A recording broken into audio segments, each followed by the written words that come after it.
Your tax dollars paid $1.3 million to study why ducks quack. This is government waste.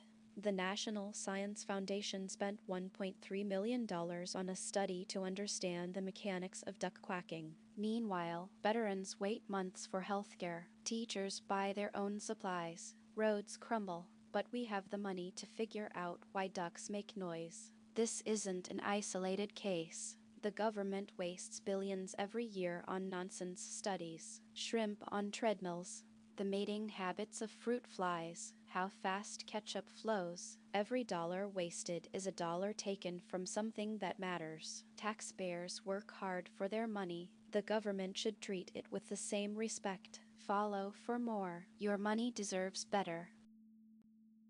Under heavy fire, Sergeant First Class Leroy Petrie picked up a live grenade, threw it away, lost his hand, saved his brothers. In Afghanistan, 2008, a firefight erupted. A grenade landed near Petrie and 2 other soldiers. Without hesitation, Petrie grabbed the grenade and threw it. It detonated in his hand. He lost his right hand, but the 2 soldiers next to him survived. He was awarded the Medal of Honor, the highest military decoration. When asked about it, he said he did what any soldier would do. That's the kind of man we should be raising our sons to be. Not influencers.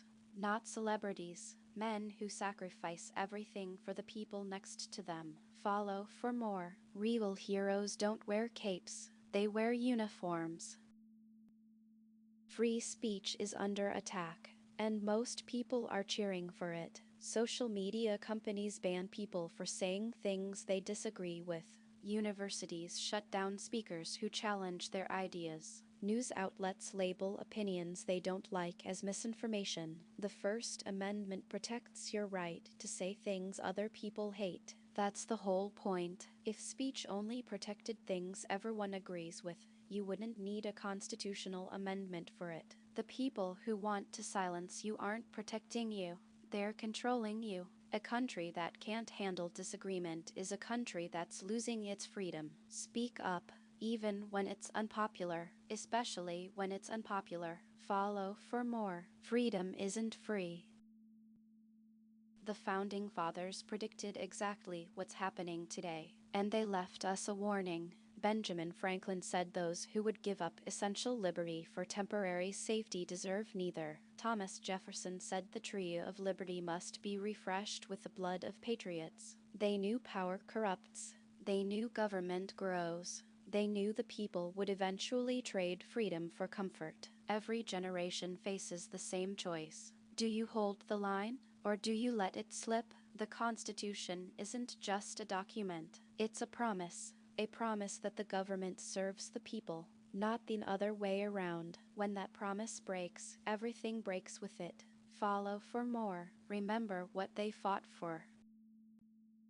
Young men are going back to church. Families are cooking together again. Traditional values aren't dead. They're coming back. Something strange is happening. Gen Z men are attending church at higher rates than their fathers did. Families are eating dinner together again. People are choosing to get married younger. They're having kids earlier. They're buying houses instead of renting. The narrative said tradition was dead, that young people wanted something different, but the data shows the opposite. When the world gets chaotic, people go back to what works. Stability, family, faith, community. These aren't old ideas. They're timeless ones, and they're coming back stronger than ever. Follow for more. The old ways are making a comeback. The Second Amendment isn't about hunting. It's about protection from government. The Founding Fathers just fought a war against a tyrannical government. They knew power corrupts. They knew the government could turn on its own people. So they wrote the Second Amendment. Not for hunters. Not for sport. For defense. Against anyone who tries to take your freedom. The right to bear arms is the last line of defense against tyranny. Every dictator in history disarmed their citizens first. Then they controlled them. The Second Amendment isn't outdated. It's the only thing standing between freedom and oppression. Don't let anyone tell you otherwise. Follow for more. Freedom requires vigilance. Rich kids already have school choice. They're called private schools. Why shouldn't poor kids have the same option? Every year, wealthy families choose where their kids go to school. They move to better districts. They pay for private education. They homeschool.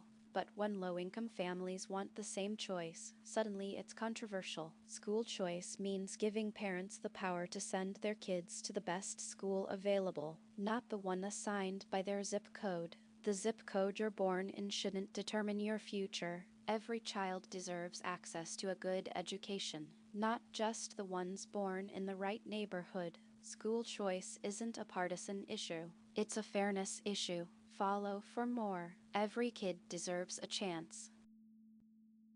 The Founding Fathers never intended for politicians to serve for life. That's why we need term limits. Some senators have been in office for 40 years. They've never had a real job outside politics. They've never lived under the laws they create. They've grown rich from insider trading and special interests. Meanwhile, they tell you to tighten your belt. Congress was designed to be citizen leaders, farmers, teachers, business owners, people who served a term or two and went back to normal life, not professional politicians who treat Washington like a career. Term limits force accountability. They bring new ideas. They break the grip of career politicians, and they remind Congress who they actually work for. You follow for more. Power should have an expiration date.